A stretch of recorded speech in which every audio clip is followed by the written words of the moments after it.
Hey yo, we put free money where the mic is. He got it on lock like Rikers. Green rebates get you paid, so a lot of people like us. Money Talks Podcast, watch it on all your devices. Woo! Welcome back to the Money Talks Podcast. I am here with the one and only Michigan Matt. This is the interview that we've been waiting for, brother. Thank you. How you feeling? It's nice to be in Minnesota and see what's happening over here. Yeah, man. Are you born and raised in Michigan? Yeah. Is that where your roots are? Yeah, I haven't really moved too far past from where I grew up. So being able to expand out into these different states and see what's happening in these scenes is always interesting and always kind of interesting to see, learn their rules, learn what's going on, and learn what this community is a little bit more about. Yeah, how different is like the Minnesota scene versus the Michigan scene? From what I've seen so far, it's just very immature. You know, it's not a massive foundation. This hasn't really started and like jumped into anything huge yet.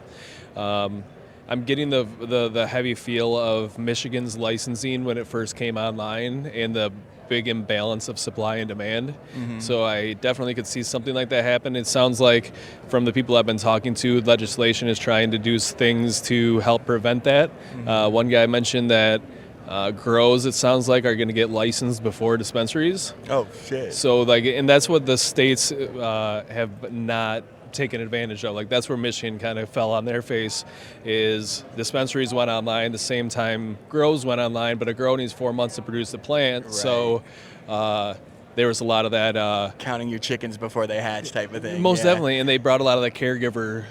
They made rules to bring caregiver weed into the market to help What's fill caregiver that gap. Weed? Like our caregiver. And honestly, it was Cali packs too that would be coming in. Like it didn't matter where it came from.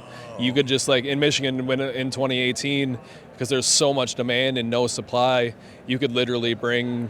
You could be a street grower, bring 10 pounds into a grow, sell it to the grow then tests it and gets it out of the dispensary. Wow. Yeah. So you could take like weed that was grown in the black market and then the next thing you know it's sold legally. Yeah, and it didn't even necessarily need to be from Michigan. Like Cali packs, we still see stuff like that happen, but this was like actually legitimate and allowed at the time. Damn. But that was that huge supply and demand curve, and I think that might be what happens here. It's kind of what happened in Oklahoma too, right? Mm-hmm. And like during those periods you see that really high price per pound, and then it just falls off, right? Mm-hmm. Then you're down to where like kind of where we are right now, between $800 and $1,200 if you're good and established and have some fire. You know? Yeah, some really quality products. So keep going. I'm like hogging the conversation, but where Minnesota's at, where I could see happening, is that huge supply and demand imbalance again, and that's where you're seeing what I've noticed is there's a lot of people from out of state at this show, trying to understand how they can tap into the market to take advantage at least of those first couple of years where the price is good. Got it. So what's your backstory? How'd you get into the industry in the first place? I like good weed. Like that was first, right? So I was like 04 when I started smoking chronic, 03, something like that. I think it was like DJ Short's Blueberry was like the first thing I got my hands on, like the original back then. And that just fueled my fire for like some good weed. And then in 08, Michigan went medical, and I started growing in 09, started taking it more serious in 2014. We went licensing in 2018, took it more serious, jumped into the licensing game, and I've been kind of doing that thing ever since. Nice. So tell me about your first grow. Paint me a picture of that. Oh, okay. 2 Raptor single-headed bulb, those massive hoods, 12 plants. Did not know what the hell I was doing. I'd never grown a plant up to that point. I was doing ebb and flow buckets. I learned from the grow store guy, right, that knew everything and knew absolutely nothing now that you look back on it. And then like the first 3-4 years that I grew, I was way too picky to even smoke my own. Mm-hmm. So I'd get rid of mine and buy somebody else's. Because I didn't even grow that good. I'm like, this isn't, what am I doing wrong? And it was a shit show. What were the main things you were doing wrong? Like what were the biggest common mistakes you made? Overwatering, lack of environment. I think actually, if I looked at one thing, it would be environment. Like my environment was extremely inconsistent. If I had one piece of advice to give anybody, it'd be dial that environment in first. Like you can't grow a healthy plant without a healthy room. And like if you can't get that room into a good position with a good VPD, then your plants are never going to perform. I'd always make the analogy of like we're northern people that go to Florida in the winter, right? And we get in that plane, we're cold and freezing and dry, and we get down there and it's hot and humid. And the plants down there look amazing. The growth of the grass, like everything is so lush and green. There's a reason for that, and it's that environment provides that perfect growth for you. So when starting a new facility, when doing a facility, make sure you got the top end environmental system so that way it can hold and maintain so your plants can perform up to their potential. Got it. So what was that moment where you felt like, okay, I'm actually good at this? Like this is some fun. Like what was the moment when like you actually started smoking the weed that you were growing? 2017.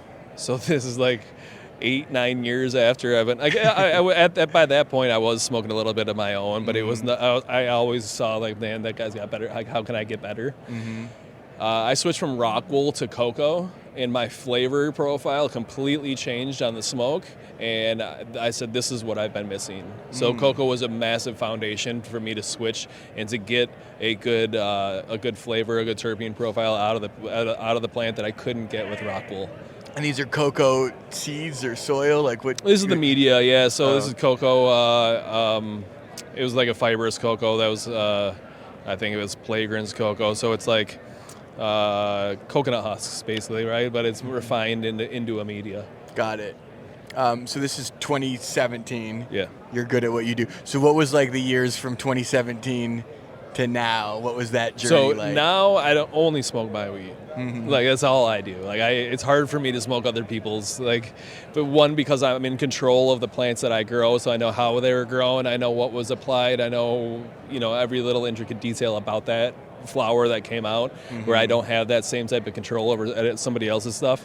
And so recently I kind of got into an event space where I've been throwing events, and I'm able to actually get a lot of those other top brands flowers in my hand, and I've been expanding my portfolio, if you will, of smoking other people's at this point. But that 27 to now period, it really put me personally in a level where I was like, okay, this hits my standards, and I'm good with just smoking this. Got it.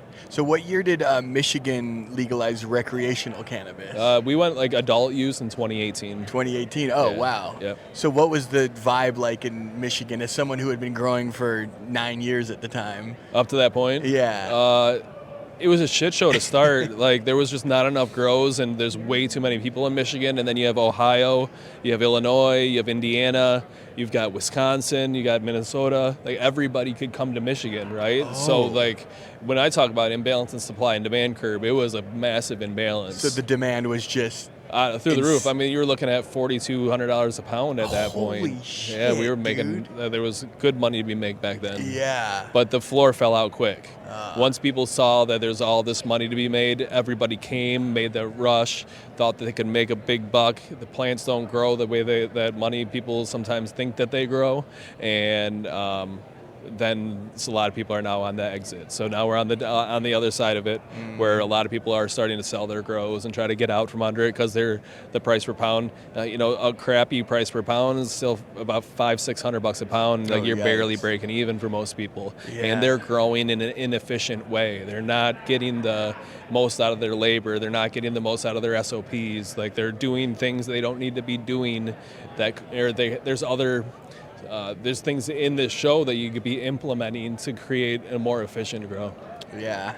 So how long did that gold rush period last? And did you kind of foresee the bubble bursting? Yeah, I mean, it was obvious based on previous trends of other states that there was likely a fall off, and just basic principles of supply and demand. It was obvious that there would be eventually a fall off. I don't know if we expected it to be as drastic as it was, as fast as it happened, because it went from I want to say 2020, we were still in that really high price per pound, and like even that being a COVID year, like we were really still crushing the price per pound. I think once 2021, and then getting into a little bit of the harvest season from outdoor, that's when we saw that kind of rug pulled out from under us, and that's when we saw the really good sustainable price per pounds drop into the $1,000 range. Right. And as someone who had been growing for years, did a lot of people try to pick your brain? Did a lot of people try to take your knowledge and learn from you? Because it seems like a lot of people were trying to grow at that time. I mean, yes and no. Like Michigan has had a really good foundation of a scene for a very long time up to this point. There's a lot of very well established growers, caregivers that had been doing things. So we had our caveat to our laws where we were allowed 72 plants, up to 72 plants with all your caregiver and patients. So what we did is we grew one light with one plant. So that's how we maximized our yield. It wasn't a square footage thing, it was a plant count thing. So there's some people that were able to hone their craft. So when things switched to 2018, there was a good foundation already built. There was still a lot of those basement growers that came out and couldn't necessarily handle that transition. Like it's one thing to go from 72 lights to 200. Like it's a big transition. A lot of these people did their things on their own. Now you're managing people, you're managing a seed to sale compliance system, you're managing way more than just a plant at this point. Yeah. So there's definitely been some curves, but there's a lot of good growers that came in from out of state and helped some of the bigger facilities get started, and Nice. there's people to learn from still at that point too. Yeah, and how open are you? Like, say if someone messages you and they're like, "Hey, I'm just starting my first grow. Would love for any advice." Like, how open are you to kind of like take on that mentorship role? Oh, that's 100% what I'm about. So I'm the events that I hold, they're not competitions, they're collaborations. I'm always out here to help the next guy. It's not about the money for me. Yeah. Like the money's everywhere here, right? But it's not about the money for me. It's about the relationships. It's about meeting the people. And honestly, for me, like I'm with Advanced Nutrients now, and with Advanced Nutrients, I'm able to go in a lot of commercial grows that I didn't know about, or relationships that I'm now new making. But going in, and I'm still pulling little pieces that I see that people are being successful, and I'm able to apply that to my own. Got it. So I forgot what the question was. Oh yeah, but it was just like taking on a mentorship role to new growers. if somebody were to reach out to me and like, hey, I need some help. We were just talking to a guy, Quentin, just like 10 minutes ago. He's in the licensing process here in Minnesota, and I offered I'm like, come to Michigan, come check out my grow. Because it's easier for you to get eyes on something that's already in operation and successful in order for you to be successful. So if somebody were to reach out to me, if they write me a chapter message, it's probably going to be hard for me to get to that and read that. But if you have a few questions, or like, hey, can you come out to my facility? I need to dial this in or something. Like, I'm typically pretty friendly about that. And like I said, I'm not like about the money. It's not about charging somebody for something. It's about making the relationships and watching other people be successful as well. Yeah. So when you go into a grow, like a new grow, are there common mistakes that you see like new growers make that is makes you want to pull your hair out? Or A little bit, yes and no. I think priorities of like what is the most important thing in the grow. I think everybody has their own opinions, and I'm not saying my opinion is gold, but my opinion being environment being the number one thing. Going in grows and seeing some grows that have their veg room at like 77 degrees and 55% humidity, and I'm like, dude, you could be utilizing and getting so much more out of this by just making this little switch. Just by making this little bit of a change, or going to some facilities that are still vegging their plants for 24 hours a day when plants need sleep, just like we need sleep, right? Like I can't go a 24-hour. I'm almost 40 years old now. Like I can't do that anymore. Plants are the same way. They have that photosystems too, where they need to shut down to reproduce and to not reproduce, but to perspire and to do the things that they do while they're sleeping in order for that plant to grow and be a little bit healthier plant. So you need a healthy plant to get you from the time of clone, a mom clone, all the way through a flower. The healthier the plant, the more successful that grow is going to be. So it's like being empathetic for the plant. Oh, definitely. There's still there's that whole like energy thing that right like. And I swear by it. I had a really hard time in my life where I had a lot of outside factors that were playing a role in like bringing me down, and my plants were reacting to that. Wow. And I physically could see that they were not praying. And there was one day out of it was like a 3-4 week span where I actually had a good day. I came into work positive and in a positive energy, and I walked into the room and the plants were praying for the first time. That's crazy. So tell me there's not a correlation between energy. There's books out there, I think it's called The Secret Life of Plants, if I'm not mistaken, and that it goes into the story of the guy that invented the polygraph. He put the plant up to a polygraph machine, and he went home and he had a big fight with his wife, and he came back the next day, and he lived 50 miles away or whatever. He came back the next day and he saw the seismograph had gone crazy at that point in time. So there's proof of energy and connectiveness between the plants and between the people. So they're living beings. They are, we forget. absolutely. And not only that, but they've been around way longer than we have. So they have evolved way faster. So plants speak for themselves, right? That when they talk, you just have to know how to listen. And when they're talking, if you don't have this green, lush, perfect plant, they're telling you something. There's something wrong here. We need to figure out what that is in order to allow that plant to reach its potential. Wow, that's so interesting. So you think to summarize, a mistake that a lot of new growers make is they're not putting themselves in the plant's shoes, maybe. Maybe. I just think that it can be overwhelming, right? Because you're not seeing results right now. Right? Like when you apply something, it doesn't necessarily mean that you're going to get the results immediately. And for some people, they can't handle that. They need the instant gratification and that immediate response. Plants take a while.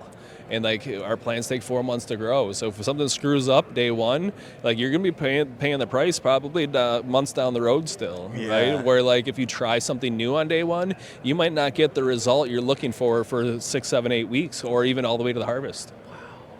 So how do you transition into throwing events? What inspired that? That's a good question. So there was a lot of appreciation nights happening, at least in Michigan. And Michigan has some unique rules in order to throw events. And the one piece of the industry that is, in my opinion, and maybe this is my biased opinion, but the foundation of the industry is the grower. We wouldn't all be here if it wasn't for people growing the plants to get us, right? The extractor doesn't get the flower or the biomass. The lighting company doesn't, right? We are the sole foundation. So there's all these appreciation days happening, but there's nothing for the grower.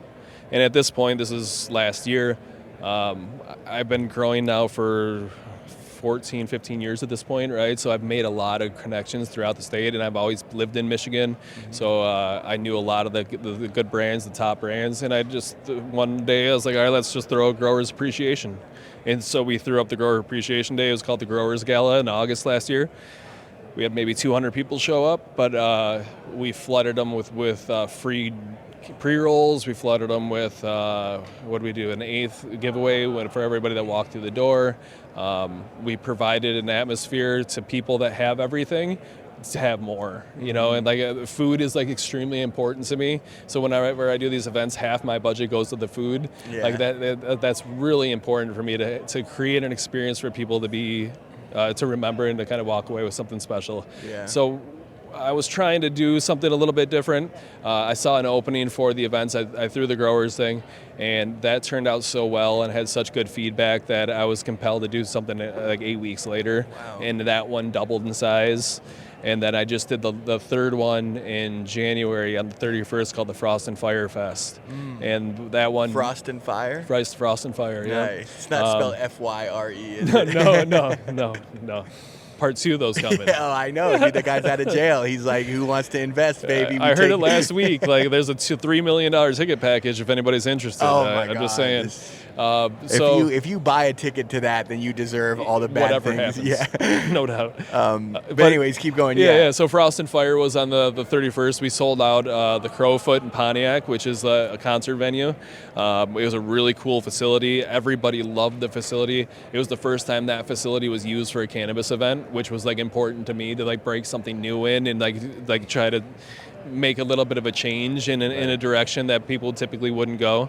Mm-hmm. And by selling it out, these are invite-only events. So these are people that have either approached me and I pre-screen them that they're involved in the industry in some way, or they're people that I invited out. So you vetted every person who was there pretty much? I would say 70% of them anyways. Wow. I don't think I can vet everyone or the +1 that people bring or something like that. But I typically will vet a majority of the people that come on or come through. So, and then I'm sorry, is there live music at these events too, or We do a DJ. We had a guy Cool. perform at the last one. CMS Cap, he performed at the last one. The one that we're doing in May, so May 1st is the next one. That'll be the Growers Gala. We're not going to do a musical act for that one. We do like a DJ though. Like, there's ambient music going on. It's really like we have hash roll stations.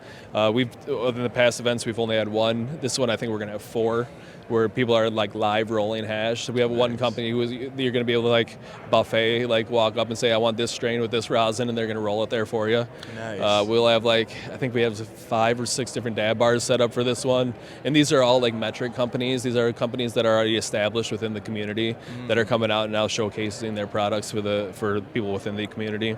The caveat to these events is that everything's free. In order for me to be able to throw a private event and not get a license from the state, I can't sell anything. No water, nothing can be sold. Everything that you walk into is free. So I just try to create an atmosphere that everybody gets along, a collaboration, not something that's like a competition where we're measuring against each other. Like, it's something that we get to come and celebrate each other. Yeah, it's cool because I feel like the skills required to be a great horticulturist translate to so many other industries. It's just the patience. Multitasking. Yeah. Multitasking is huge. And managing a schedule. Like that's another thing that's really hard for people, is then managing. Everybody gets 24 hours in a day. Nobody gets any more or any less. How are you going to utilize your 24 hours? Right. Definitely. And I need my sleep still. I still sleep. Yeah. How do you? I mean, it seems like you're a busy guy.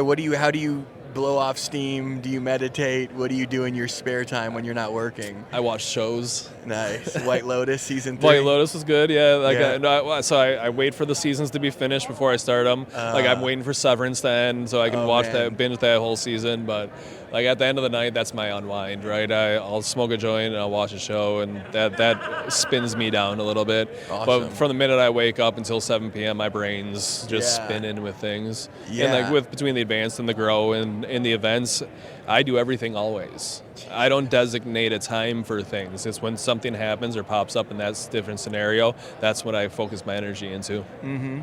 And do you have a team of people under you working for you, associates? How big is your team right now? So the grow has 4 other guys. Cool. So I got 4 dudes that pretty much run the grow when I'm not there, and they understand the system. They have the passion. Everybody gets along. It's important for me. I've worked in very toxic environments in the past, that everybody goes to work happy, enjoys themselves while they're there. If the work's done at 3 o'clock, we don't stay to 5 to figure out other things to do. We're done at 3, we're going home at 3. And the guys appreciate that. So at the grow, I got 4. With Advanced, we got teams with Advanced, obviously. That's just me and doing my own kind of thing there. And then with the events, I do all the organizing and all the sponsorships, searches, and all the event coordination. And then the day of the event, we'll bring family in. So my brother, my sister, my mom, my niece, even my kids will come during the day and help hang banners and do stuff. So nice. My wife, obviously. And when you find success, you kind of naturally transition into a leadership role. So when you started having people under you, managing teams, was that like a tricky learning curve, or are you just kind of like a natural born leader? Yeah, I think that's likely the scenario as natural born leader. I've been grateful to take leadership seminars with some very, very smart people that approach lives in very different and unique ways. Mm-hmm. And what I have been able to embrace with the events is to be able to take on even more of a leadership role throughout the community. Nice. I have the platform to actually get up on a stage and to make a speech at these events in front of 700 people, and that's meaningful and impactful. So I've kind of always been. My dad always said that I was a leader. It just, I think just naturally translated. Mm-hmm. But with me, and my mission is authenticity. And if I can be as authentic as I can be, that pretty much beats out everybody else that is not themselves. Right. So if every single person, every trimmer that walks into my facility, I say hello to, I try to learn their name. Every person that walks into my event, I'm on for everybody always. It's not just like, I need to get away from this guy. It's like, hello, and greeting everybody and making sure everybody feels that they're at home. Nice. Do you also take pride in the 4 growers or the 4 people who are kind of helping run your facility? Would your goal be to watch them have their own grow one day? Yeah, absolutely. And that's something I tell them too. I'm like, you can't have my job, right? Because I'm a partner on this. Like, you just can't have my job. But if I did my job right, then you should be able to go anywhere and succeed. And if you need help finding somewhere to go, you're ready to graduate, move on, do something more, let me know and I'll be the first person to help you find something. Right. I let a guy go and I wrote him a letter of recommendation. Like, it wasn't working out with him and I, but it doesn't mean that I didn't think that his work was good enough to be good enough for a letter for a different company. You know what I mean? Like, so yeah, I definitely push my guys to take that next step if they want to. Absolutely. And like you said, if you're doing a good job, then the people that you're training should even become better than you. Absolutely. Should take it to the next level. Absolutely. And that also draws back to the leadership and the authenticity. If I'm not me and myself, and if I come in with a bad day and start throwing things, they're going to have a bad day too. Like, there was one day where I went in and I was like pissed off and I threw a couple buckets and I was like, just because, external factors and things that just don't go your way, sometimes you just get frustrated, and I threw a 5-gallon bucket, and then I watched my guy, he started getting pissed off and rustling some things around. I'm like, that is 100% a reflection of what I just did. Wow. I'm like, so yeah, it definitely plays both ways. Oh my God, it's just it's a trickle down effect, man. And I think leaders, it's good that you're going to leadership seminars. I work in the entertainment industry, so it's like every 10 weeks I'm on a new gig and I have a new leader, a new boss all the time. So I've seen every different type of leader, and it's just, I feel like in order to have a leadership role, you should at least go to one of these. You should take a class, because some people just get thrown into a leadership role and they're not like natural leaders like you are, and they really just like, it's just bad energy, So you have to be careful with that too, though, because there's those leadership seminars that people are out there for money grabs. Yeah. Like, I'm sorry, and I'll call people out. I don't care. Tony Robbins, like that thing, like that's a money grab. That's not a leadership seminar. That's a money grab, because he wants you to buy more things as you go along. What I did, I was fortunate with Advanced Nutrients to do the Chris Collins leadership seminar. He is the syndicate, and Big Mike, who was the owner of Advanced Nutrients, and Chris Collins had a podcast together called The Business Insiders, and then Chris is now doing these leadership seminars. So we were able to utilize that in his training methods and ways that he goes about things. And usually I would walk into something like that very like skeptical, like this isn't going to do anything for me. One of the first things he said is, I will never take any more money from you. If I do my job here today right, you should never have to pay me another penny. So that was meaningful. And then he brought in some other like esoteric stuff that, in my personal opinion, and this is just me, like there's internal controls and external controls, and this is something that he teaches heavily, is internal locus of control, external locus of control, and controlling what you can control and being intentional. He brought in these esoteric things. So you did this like little tarot reading, right? Like you flip over the first card, you flip over the second card, and then this is all bullshit. I'm sorry if this is not supposed to be swearing on here, but no, it's all he's like, this is all bullshit. Nobody controls who you are. No card is going to tell you who you are. No card is going to tell you your future. And like that was meaningful to me, because that's how I feel. And like there's people in my life that feel 100% that way. Like the God is the reason everything happens. Yeah, right? I have no free will at all. Exactly. And that's complete opposite. That is the feather, where we are trying to be the leaders, and the leaders take internal control over everything, and the things that are out of our control are the only things that are out of our control. There's no external factors making me who I am. Only I make me who I am. Nice. Interesting. So what's your involvement with Advanced Nutrients again? So Advanced recently made a little bit more of a push into the commercial side of fertilizers. They've always had a presence, but that's like really kind of been the company direction. And there's been like a looking for almost like a change of culture within too. You'll see like with a lot of the new packaging, where it's kind of getting away from the old cartoony kind of look and into more of the like guys like me, right? The guys that have cultivations that have been doing this for a while. We're not really tricked by marketing schemes teams anymore. Like, we want what's effective, and we can tell what's effective, and we need it simplistic. Like, simplicity is key. Because when I'm out there training, right, or teaching somebody, if I can be as simple as possible for them, that sets them up for success. Got it. So with advanced, So what's your title? Oh yeah, my bad. We're getting there. Yeah. So Advanced has now created the ACT team. The ACT team is the Advanced Commercial team. So I think there's 5 of us on the team, maybe 6 now. I can't exactly remember. We keep adding a couple more guys for regions, but our goal is more service oriented, or like facility, like advisor type of a role. Consultant kind of. Yeah. We're like, trust me, we're there to sell nutrients, and we want to make the sale.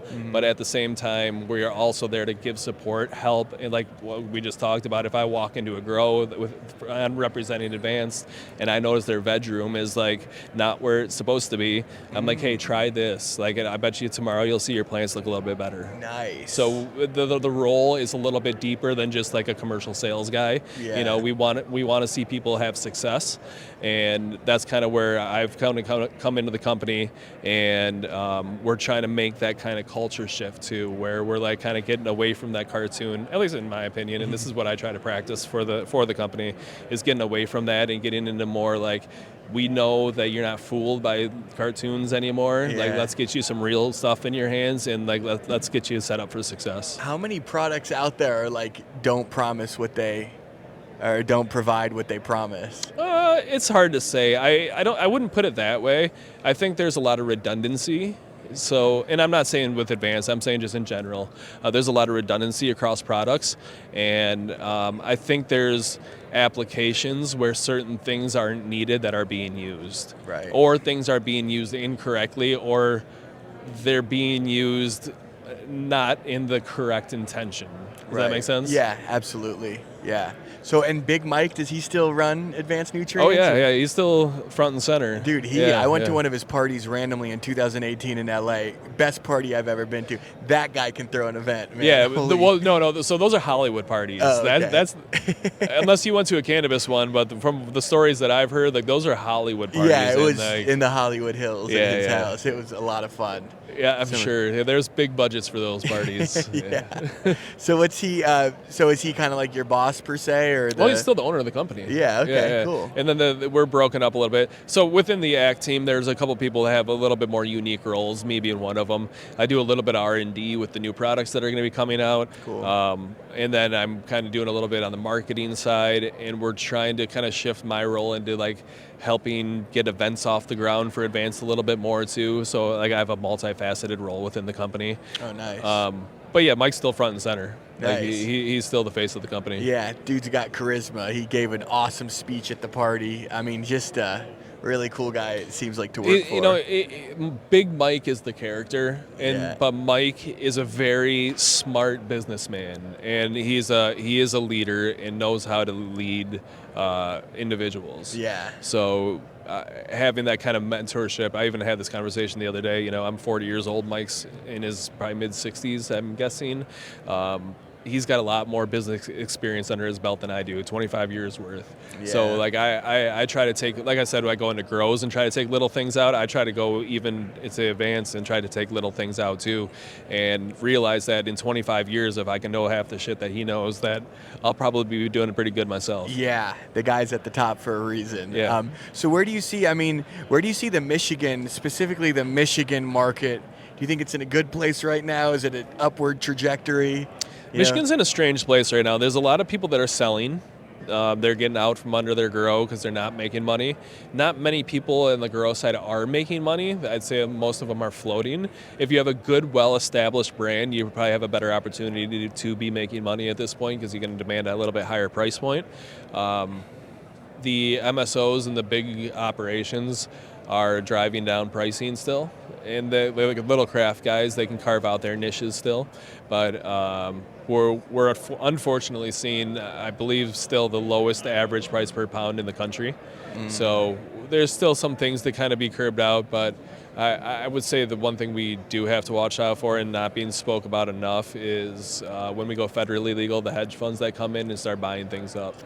So that's, I think, where, and like, I think that's where if you're smart right now, you're buying low right? You're Warren Buffett. You buy low, sell high, and or be greedy when others are fearful.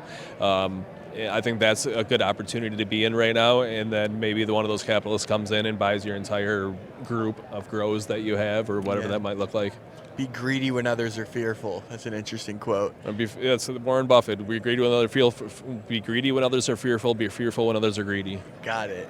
And spending time in Minnesota, do you are you optimistic about the future of Minnesota? I know, like we said, there's that delay period now. Do you think it's in good hands at least? Minnesota's in a different position, and I don't have enough under my belt to speak credibly about this, extremely credibly about this anyways. In my opinion, it will go through that supply and demand thing to start. From what I understand, the Indian reservations and tribes are heavily still involved in the scenes, and they're allowed, I think I heard that today they signed something that they're allowed to put 5 dispensaries outside of their territories. Does that sound right? I think so. Something like that had yeah, happened. That sounds about There's right. something that happened. I was speaking with somebody earlier. So I can't say that I have enough information to make a solid answer on that one. And in me being authentic and transparent, I don't want to mislead. So. Yeah, absolutely. Well, and then in general, like, where do you see your career going? Like, do you see yourself in 5-10 years just mainly being an event planner? I don't know. So with the events, I realize that there's possibly expiration date. Yeah. Like on how many more of these I can do, because we look at this expo, right? And this room is not full. There's more of this room empty than there is full. Yep. So I look at these types of expos, and I can see these kind of being a thing of the past. The big name expo, I won't say, in Las Vegas that happens every year is possibly crimping people's budgets to do more things like this as well, where they have to be focused on that budget, and that's all they can really afford for the year. And everybody's margins are getting tighter.